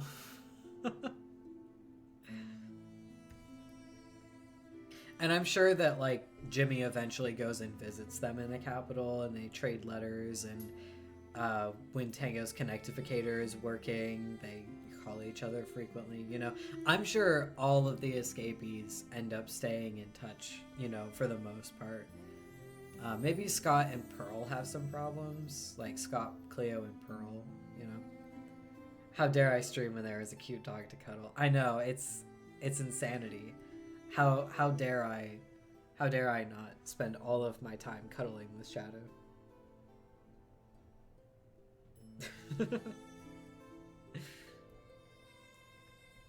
Okay. I love this letter. It makes me so happy. Okay. Dear Jimmy, we've made it to Kyoshi Island safely. No watchers in sight. Martin and Bigby's rooms were already set up when we arrived, which was definitely good because Martin was exhausted. He seems to be doing well. You remember how lost he was after being rescued. Everything seemed to hit him all at once. But he's doing better now. It's good we're all so close, just in case something happens. Kyoshi Island's borders are quite protected, but there is always the worry. We're going swimming tomorrow for Daki's birthday. I can't believe they're 12 now. They were so little last time I saw them. I asked them what they wanted, but they said having me home was the best gift they've ever gotten. Daki loves their new uncles, too. Martin's going to teach them earthbending, so we're all prepared for sneak attacks. How are you doing? I know you and Tango are still struggling after everything. If we can ever do anything to help, you know we're here for you. And you're welcome to visit whenever you want. I have a spare room with your names on it. Don't be a stranger. Plus, Martin says he would love to still be your earthbending teacher if you're in the market for one. I read the astronomy book you recommended while we were on the boat. It's so interesting. Martin and Bigby both fought over who got to read it next. Oh, hi Shadow, how's it going? Seriously though, I keep having nightmares. I think we all do. Bigby wakes up screaming most nights. We're not sure what we can really do about it. Do you or the listeners have any suggestions? I hope this reaches you well. We love both of you and can't wait to hear back from you. Love, Ren. I love this letter. It's so Ren, too. Also, yeah, we love Daki. We love Daki. Every time Doc posts updates about Daki, they make me so happy. And obviously they're older than they are in real life because they're like a toddler right now. Yeah, it's amazing. Oh, thank you. But for Daki to have existed in Ren's mind, they would have to be older than they actually are. Because it's been 7 years. So Daki was like obviously like 5 or something, and now they're 12, so it's a little fan fiction-y, but it's okay. But we love we love Daki loving their uncles. Like, and it but you know, we've got to have some like actual, you know, angst in there. But yeah, so essentially, the reason that Martin and Bigby go to Kyoshi Island with Ren is because, and interesting having Martin go to Kyoshi Island, but makes sense how. Yeah. Okay, so there is a reason for that. So you know how Martin was brainwashed by the Dai Li, which means that he is susceptible to that command that makes him a killing machine. He can't join the listeners because I had a comment with someone theorizing that Martin was going to join the listeners. And yes, that makes sense. I agree. That makes sense. But the reason he doesn't, and the reason he goes to Kyoshi Island, is because he is a liability. He can't be in the field. Because if the Watchers knew that he had that trigger, then they could use that against him and use him to, like, attack the listeners and then get captured again. The reason he goes to Kyoshi Island with Ren is because, one, he has nowhere else to go, and two, the Kyoshi warriors can protect him. True. Oh, you did not think about that? Yeah. So that's why. And the reason that Bigby goes with them too is because otherwise Bigby goes back to the Southern Air Temple by himself and he's alone. And so far, all of the other escapees have had someone to, like, go with them. So, you know, I feel like Bigby would be really alone because nobody there would understand what he's gone through, and nobody would really know how to support him and, you know, help him deal with everything. So, to me, it makes sense that Bigby would go back to Kyoshi Island with Ren, because when you think about it, Bigby was in Dogwarts in Third Life, and then Bigby was part of the Shadow Clan in Last Life, and then Bigby and Ren were soulmates in Double Life. So when you think about it, like, who would Bigby go with? Who is Bigby closest to in the Life series? Obviously, it's Ren. He's always teamed up with Ren. And by extension, Martin. So in my head, it makes sense for them to be a trio. So that's why I did it that way. Because I felt like that made the most sense. I feel like I'm going to lose my voice after this. I feel like I'm already losing my voice. Okay. It's fine. Okay, this is a bit of a long one. But that's okay. We'll read through it. Skiz? Jimmy asks, peering into the dark room. The only light coming through is from the edges of the black curtains pulled closed over the window. Jimmy! Skiz places a hand on the edge of his bed and pulls himself to his feet, stumbling the moment he relies solely on his weak legs to keep himself standing. Jimmy rushes forward to steady his malnourished friend. Hey buddy, how have you been doing? I'm okay. Skiz, when was the last time you ate? Jimmy asks with concern as he looks down Skiz's thin, frail body. The listeners had said Skiz wasn't eating the food they brought in for him, but he hadn't realized it was this bad. Skiz shrugs, a cheery smile still plastered across his pale face. Dark stubble covers his cheeks and neck. I'm not hungry. Hey, do you want to see something cool? Jimmy guides Skiz to sit down on the bed, watching as his friend's arms tremble with effort to push himself onto the mattress, and glances around the room for something to eat. A tray the listeners must have brought in for lunch is sitting on the end table. Jimmy grabs it and holds it out to Skiz. Can you eat a bit of this first? Jimmy requests. Skiz pushes it away. We'll eat when we get there. Despite the deep bags under his eyes, the smile across his sunken cheeks never wavers. Jimmy frowns as he hesitantly sets the tray back down on the wooden end table. Get where? Skiz grins and pats the spot on the bed in front of him. You'll see. Jimmy slowly settles himself across from Skiz and watches as Skiz closes his eyes, resting his hands comfortably in his lap.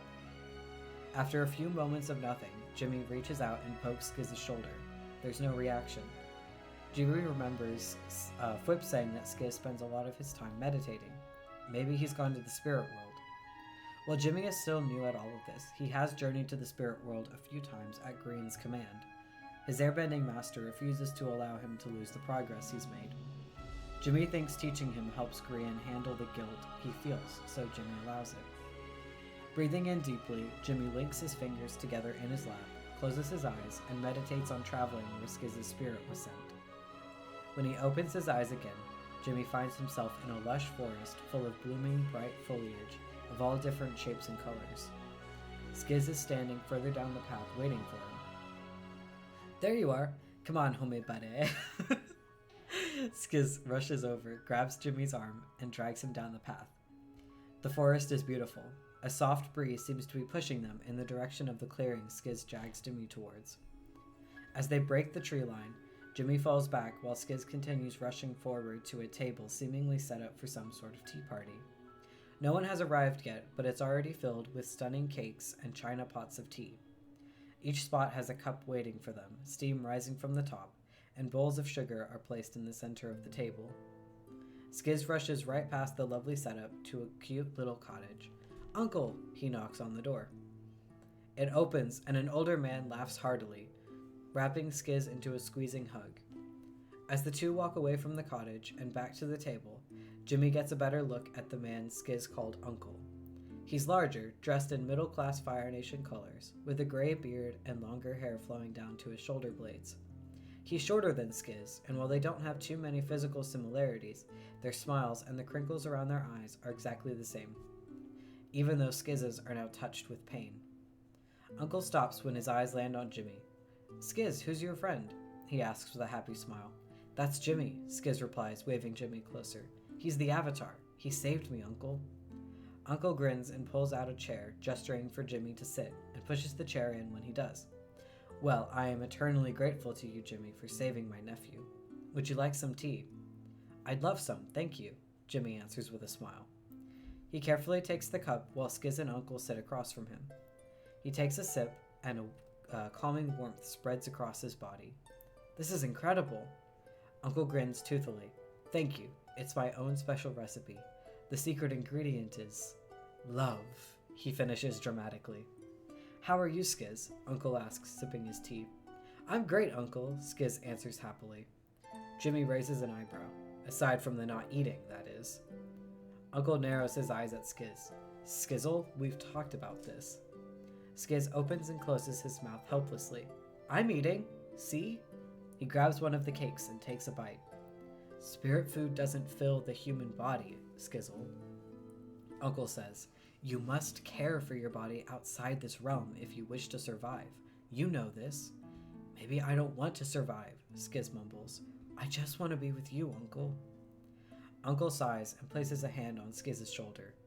"Skiz, I love seeing you, but I don't want you to end your life because of it. We talked about this when I chose to live my last days here. You have to care for yourself in the mortal world and live your life." "You don't understand. I don't have a life. Whenever I'm out there, I'm terrified. The Watchers destroyed me, Uncle. There's no point in living when they took everything from me." Skiz exclaims, gripping onto the table so tightly his thin fingers turn white. "I'm scared all the time. I'm alone all the time. No matter what anyone does to help, nothing gets better. I don't want to be there anymore, Uncle. Can't I stay with you?" He finishes weakly, tears slipping from his eyes and plopping onto the plate in front of him. Uncle pulls Skiz into a warm embrace, rubbing his back while Skiz's tears create a wet spot on his shirt. "Skizzle, I know you're afraid. I know the feeling of being afraid all too well. When I lost my son, I believed my life was over, but then I was given you.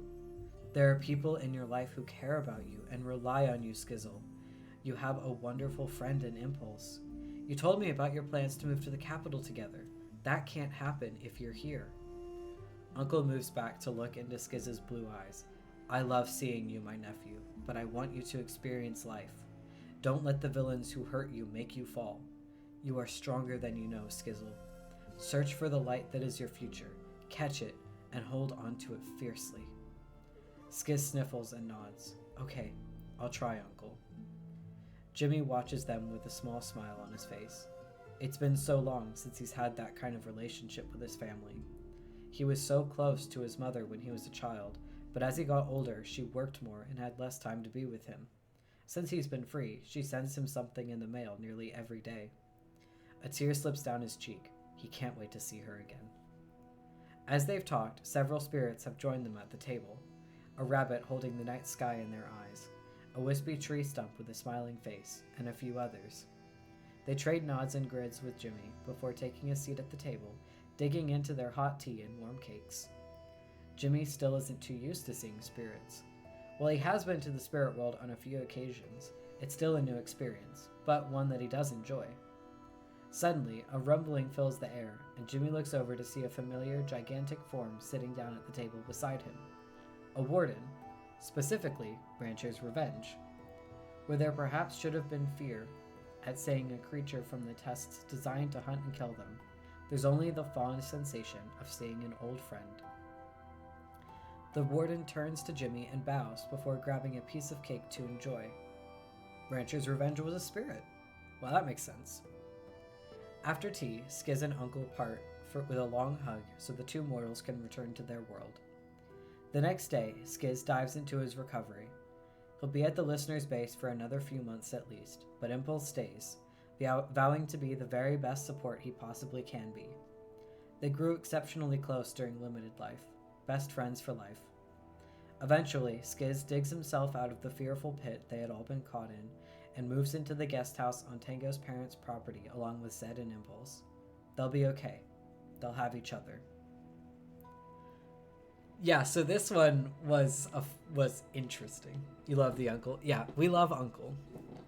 We love Uncle. It makes so much sense that Skiz tries to flee to the spirit world because he is scared and doesn't want to deal with the pain, but also doesn't really want to die and makes plans with him. Yeah, that's the whole thing. That's the whole thing. It's like he's so afraid that he doesn't know how to handle it, and the outburst. Yeah. He's so afraid that he doesn't know how to deal with the trauma, so he's searching for an escape. And in his head, the spirit world is an escape, but he doesn't actually want to die. He's so afraid, and he doesn't believe he can actually have a life, but he's still making plans with Impulse to do all of these things, right? And the outburst is, yeah, I feel like the outburst kind of details what he's feeling, because like the whole time, the entire story up until this point, he's like smiling and happy and cheerful and like all of this, but this is what he's actually feeling. This is what's going on. He just has a really good mask. And I think it was so hard writing like the eating disorder stuff. That's always been like, that's really hard for me to write. It's like that kind of thing is really hard to write. But it was another situation of I need to show the dark side of what happened to them, because obviously they're going to have all of these issues. Like they're not fine, you know, they're traumatized.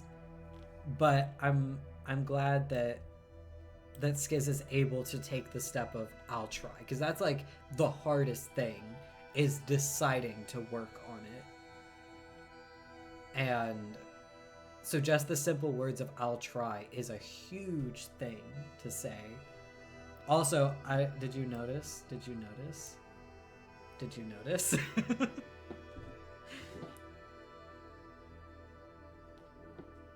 There's a little Easter egg from Katie's story in here. Bubbles, yeah. When I was writing this, Katie was like, "You should put Bubbles in here," and I was like, "Ah, you're correct." So because obviously I can't say Bubbles by name because Jimmy has never met Bubbles, but if you know, then you know. Oh, okay. I saw this comment on Katie's last chapter that I thought was kind of funny, and I'm not making fun of them at all. As you were reading, it was like Bubbles, yeah. There was a comment on Katie's last chapter that I thought was funny, but like obviously I'm not trying to be mean or anything, but it was from a username I haven't seen on my story, so I'm assuming they haven't read my story and they only read Katie's. And the last chapter of Katie's story was like, "Oh, this has so much sequel potential," and I'm like, it doesn't though. because it goes into my story. My story is the sequel. I just thought it was funny. I'm not making fun of that person. I want to be very clear. I'm not trying to be mean to that person. I just thought it was really funny because I was waiting for somebody to do that where they only read Katie's story and didn't read mine. I just think that's funny. But yeah, and I'm glad that like, you know, Skiz is able to dig himself out of the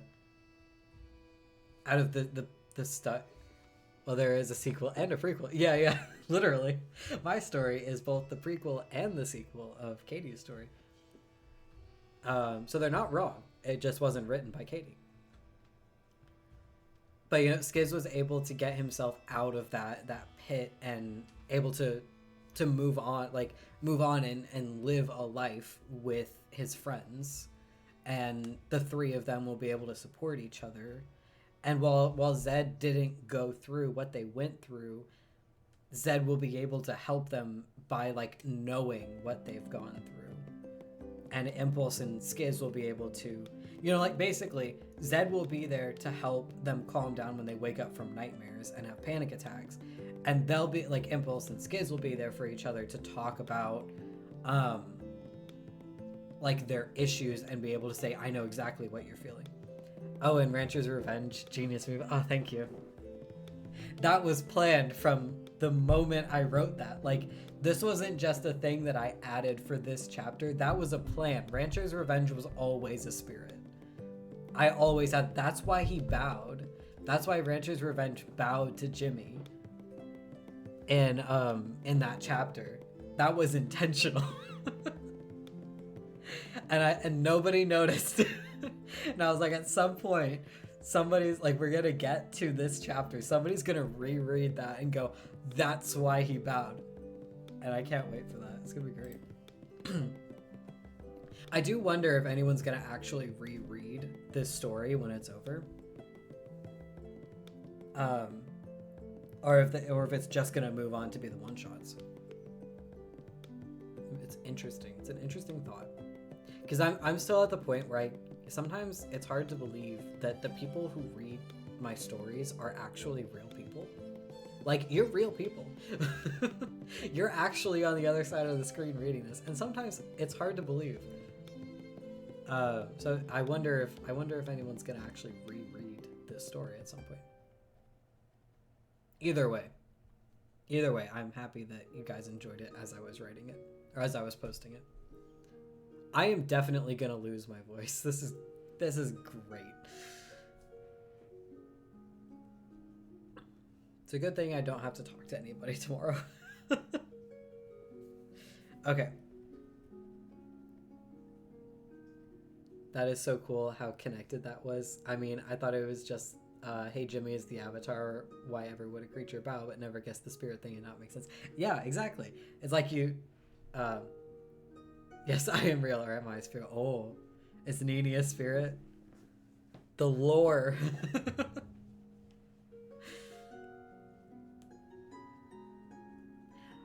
Out of curiosity, I always wonder what people would like bend. I wonder if people would bend, like, because Katie's an earthbender, or would be. Katie has said that she would be a lava bender, and I would be a healer. But for Nini and the other people that might be lurking, if anyone's here, what if you could bend an element? What element would you bend? Out of curiosity. I've always known I would be a waterbender because the only way my I mean, you would be a rabbit. You mean a rabbit spirit is kind of in my name, but no one knows that. Water for sure. Yeah, I've always known I would be a waterbender because the only way my dad could calm me down when I was a small baby was with running water. So like my Oma would like I think my Oma would like sit in the bathtub with me. And and just have the faucet running until I stopped crying or until I fell asleep. So I've always known that I would be a waterbender. But I also think I would be a healer. You feel like you would be a sandbender? Ooh, that's fun. I always forget that earthbenders can, like some earthbenders can bend sand. Sand is so cool. Yeah, that is a very cool variation of earthbending. I'm here for that. But yeah, in this universe, if I was a waterbender, I would definitely try to learn how to heal, because I like helping people, and and so I think it would be fun if I could heal people. And then when Katie, like when Katie and my bending swaps in limited life, I just start playing a fun British game. That would be my thing. Like, Katie has to run around and heal the people that I play fun British games with. That would be fun. And then heal me when the fun British game goes wrong. I love that AU. That's so funny. I want to write that. That would be so fun. Would anyone read that? If I wrote Katie and me in limited life, where she's a healer, like where our bending is swapped, she's a healer, I'm a lava bender, I go around playing a fun British game, and she just has to heal the people that I play a fun British game with. Would people read that? If not, I might just write it for myself.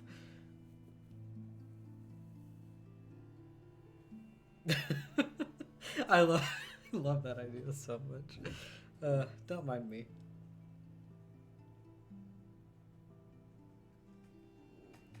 Okay, we've got one section left. Actually, we'd see you in direction of ice bending. Oh, because you always thought how cool it would be if you could do that. So for you, it would be so cool. And when you read Scott was good in ice bending, because yeah, you would read that. Well, I might add that to my list then, just for fun. Ice bending is actually really cool. The kind of idea that I have for Scott after this, because so basically Scott developed ice bending in the tests. Like, that wasn't something he could do before. That developed in like probably last life, is my thought. So my thought for him is when he goes home, he's always been an artist, and like his parents weren't supportive of that when he was living with them. Obviously now that he's been kidnapped and gone for 7 years and they believed he was dead, when he comes back, they're like, oh, we set up an art thing for you. We have this place in the house, like you can do your art, and we're gonna be super supportive about anything that you want to do because we love you. And so he starts doing like ice art, like that kind of thing. That's kind of my thought for what he does after this. I think that's a fun thing for him. One thing that I think we could talk about on the wrap up stream is like more in detail about what happens to all the characters after, because like obviously you get this, but you know, if people would be interested in hearing us talk about like our ideas for where the characters kind of go after. I thought he was doing ice sculptures before. Yeah, he was not. He developed ice bending in the tests, because like the whole thing. So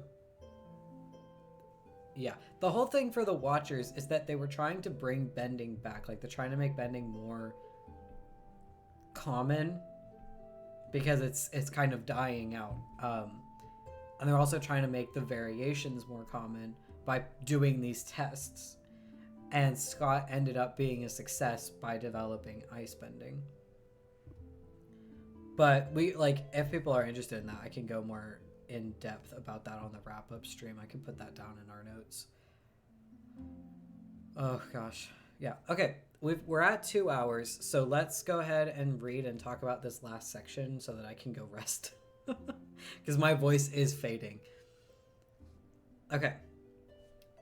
Are you ready to go? Pearl asks, fiddling with the strap of the backpack around Jimmy's shoulders while Tilly sits beside her. You're sure you have everything? For the third time, yes, Pearl, we have everything, Jimmy answers with a sigh. She's been quite protective of him since they were rescued, sort of like a big sister. Pearl decided long ago to join the listeners' ranks when she passed the examination. She has nowhere to go, and she desires nothing more than to take down every single Watcher's compound in the world. No one deserves to go through what they've gone through, and she'll be damned if she doesn't help get everyone who has been subjected to this torture back home. Pearl narrows her eyes and places her hands on her hips. No need to take that tone with me. She stares at his backpack and hums. Maybe you need one more blanket. We are getting close to winter. No! Jimmy holds his hands up. No more blankets. We've got everything, Pearl. Pearl sighs. Okay, be careful. Don't talk to strangers.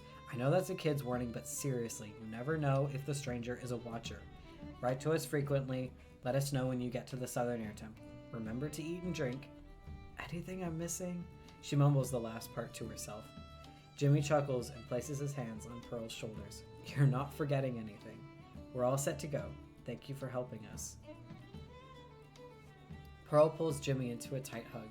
Be careful, okay? Jimmy wraps his arms around her. We will, I promise.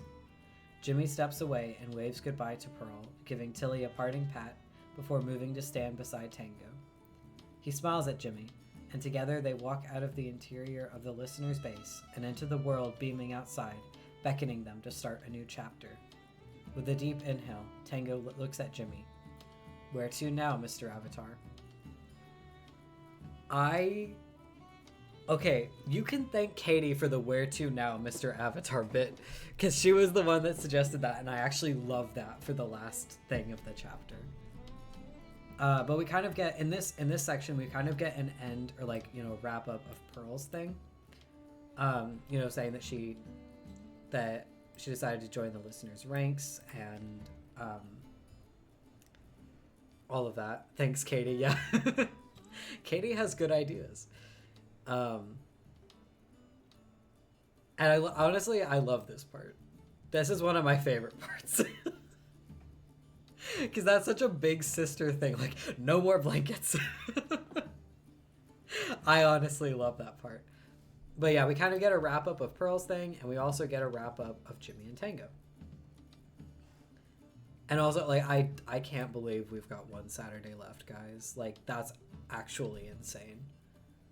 It's gonna feel so weird waking up and not having a chapter to post. Though I do have a one shot. I have a one shot that I wrote a while ago. That's going to get posted the Saturday after the last chapter goes up. Yeah, Pearl has not a good home, and with the listeners, she may not get judged that much. Yeah. That's kind of the thought. And also, out of everybody, like, Martin and Pearl are the ones that I would expect to stay with the listeners, but obviously Martin doesn't have that option. So I feel like it makes more sense. Like, it makes sense for Pearl to join the listeners. Like, that's kind of my thought with that. Also, I just remembered this. I totally forgot to post the VOD of Monday's stream on my YouTube. So I'm going to do that after this. Right after this, I'm going to figure that out. And then later today or tomorrow, probably tomorrow morning, I'll post this VOD on YouTube.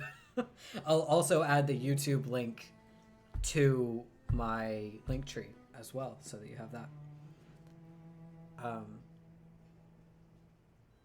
But yeah, it's so crazy with this being like wrapped up. We've only got the epilogue left, guys. What am I gonna do with myself on Saturdays? Well, we'll still be streaming, obviously. We'll still be streaming, and as always, if any one-shot ideas pop into your brain, feel free to comment them. Like, if you follow me on Instagram, feel free to comment there. If you're in the Twitch chat and you have an idea, feel free to leave it there and I'll add it to my list. And I do polls on Instagram like 24 hours before I stream. So you can vote on what story we write. And just a reminder, I'm not streaming on Monday. I am streaming on Tuesday. I will be streaming at around the same time on Tuesday. And honestly, what we'll probably do is write this one shot. So either I'll write this one shot today. I'll write this one shot today and get it posted tomorrow, or we'll be writing this one shot on Tuesday. It just kind of depends. Honestly, I'll probably write it today because I kind of want to write this. So this will probably, there's barely anything written for this at this point, but I will probably post this tomorrow or Monday, depending on when I get it done. I'll try to write it today. But I do need to wrap up this stream because my voice is dying. I wonder for how long you will write fan fictions about my fan fiction for yourself. You even tried. You tried drawing bubbles. Oh, that's so cute. If you want to share any of that with me, please feel free. I don't mind if you post fan fictions about the fan fiction if you want to. But again, that's totally your choice. But if you have like a picture of like drawing bubbles or something and you want to share that with me on Instagram, I will love it. But that's totally up to you. But I love that it's inspiring you. That makes me happy. But I'm going to go ahead and switch to this screen. And I'm gonna wrap up for today, and yeah, you can share it with me. But I would absolutely love it, and if you're okay with it, if it's the drawing of bubbles, if you're okay with it, I can share it with Katie too. But if you don't want me to, that's totally fine. Just let me know. But I would love seeing any creations that you guys come up with. It makes me so happy that you enjoyed this story that much. But thank you for coming and hanging out. I actually love that we read through chapter 20 because I'm actually really happy with that chapter, and I had a bunch of stuff to say about it, obviously. So, yep, I will see you guys on Tuesday. I hope you have a great day, a great weekend, and yeah. All right, bye.